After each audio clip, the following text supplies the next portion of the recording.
నా గెలుపులో కూడా మీ అందరి భాగస్వామిగా ఉండటం, అందులో భాగంగానే ఈరోజు నేను ముఖ్యమంత్రి రేవంత్ రెడ్డి గారిని ఎలక్షన్స్ కాగానే ఏ రిప్రజెంటేషన్ తయారు చేసినా మొట్టమొదట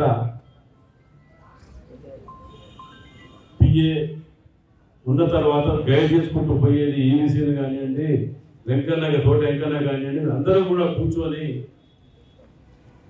హైదరాబాద్ పోతున్నాము అని అంటే ఒక 50 రిప్రజెంటేషన్స్ ముఖ్యమంత్రి గారు పట్టకపోతారు, 20-25 అన్న కాకపోతాయా అనే ఆలోచనతోటి ఇవాళ ఇప్పుడు మధ్యాహ్నం ప్రోగ్రామ్ అయినాక పోయేటప్పుడు కూడా ఒక 18 రిప్రజెంటేషన్ పట్టకపోతారు. అంటే మనకు నా మీద నమ్మకంతో ఈ నియోజకవర్గంలో నన్ను గెలిపించిన మీ అందరికి కూడా ఎల్లకాలంలో రుణం తీసుకుంటారు మనం చేస్తూ.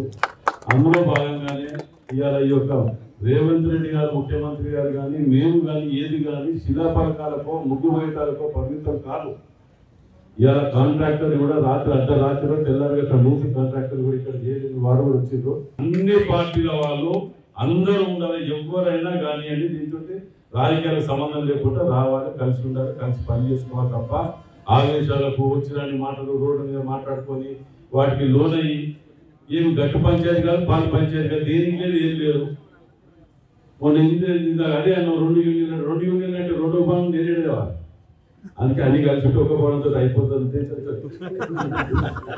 ఇది ఉమ్మడి జిల్లాకు సంబంధించిన భవనం. నిజంగా కూడా చెప్పాలంటే ఇందులో ఉన్న దానిలో చాలా మంది ఇప్పుడు పేరు చెప్తే సమయం సరిపోదు. కానీ మున్నూరు కాపు సంఘంలో ఉన్నటువంటి దోస్తులు మిత్రులు నిజంగా నాకు వెళ్ళలేదు.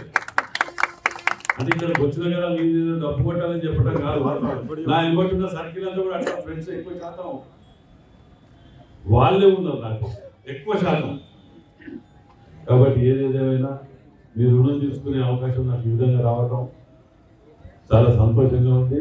ఈ భవనం మీకు అనుకున్న సమయంలో కంప్లీట్ చేసి ప్రారంభం అయ్యే వరకు మీరు వెనువెంట ఉంటా, తర్వాత కూడా ఉంటారు, చెప్పడం కాదు.